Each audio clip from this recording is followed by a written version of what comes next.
Hi friends, బాగున్నారా? ఈరోజు మా ఇంట్లో ఆగాకరకాయ కర్రీ చేసామండి.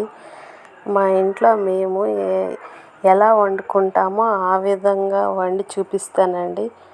ముందుగా ఆగాకరకాయలను శుభ్రంగా కడిగి చిన్న చిన్న ముక్కలుగా తరిగి పెట్టుకోవాలండి. నెక్స్ట్ ఉల్లిపాయ ముక్కలు, పచ్చిమిర్చి కూడా సన్నగా తరుక్కోవాలండి. తర్వాత స్టవ్ పై కళాయి పెట్టుకొని కొంచెం ఆయిల్ వేసుకొని తరిగిన ఉల్లిపాయ ముక్కలు, పచ్చిమిర్చి ముక్కలు కూడా వేసుకొని అవి వేగినాక ఆగాకరకాయ ముక్కలు వేసుకోవాలండి. ఆ ముక్కలన్నీ బాగా వేయించుకోవాలండి. తర్వాత కొంచెం తగినంత సాల్ట్ వేసుకొని మూత పెట్టుకోవాలండి. సాల్ట్ వేసుకొని ఒక ప్లేట్ మూత పెట్టుకుంటే ఏంటంటే బాగా మెత్తపడతాయండి ముక్కలు. అలా మూత పెట్టుకోవాలండి.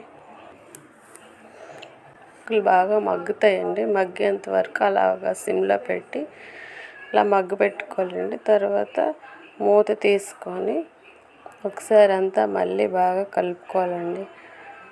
కలిపినాక కొద్దిగా పసుపు, 1/2 టీ స్పూన్ పసుపు వేసుకోవాలండి. వేసుకున్నాక పసుపు అంతా మళ్ళీ బాగా ముక్కలు అంతటికీ కలిసేలా కలుపుకోవాలండి.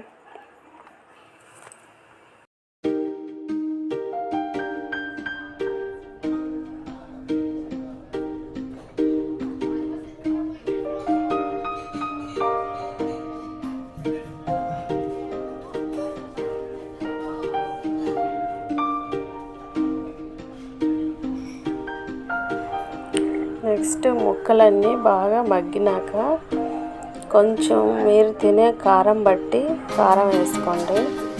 నేనైతే 1 టీ స్పూన్ కారం వేసానండి. కారం కూర అంతటికి కలిసేలా బాగా కలుపుకొని ముక్కలకి మునిగేంత వాటర్ వేసుకోవాలండి. వాటర్ వేసుకున్నాక ఒక ప్లేట్ మూత పెట్టి కూరని బాగా ఉడికించుకున్నానండి.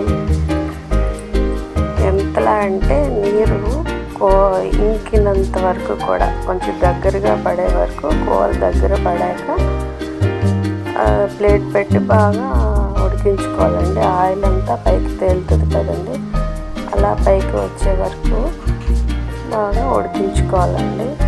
ఉడికించినాక ఇప్పుడు స్టవ్ ఆఫ్ చేసుకొని వేడి అన్నంలో ఈ కూర వేసుకొని కలుపుకొని తింటే చాలా రుచిగా ఉంటుందండి. మీ ఇంట్లో కూడా మీరు ఈ విధంగా వండి చూడండి. ఎలా వచ్చిందో కామెంట్ బాక్స్లో కామెంట్ చేయండి.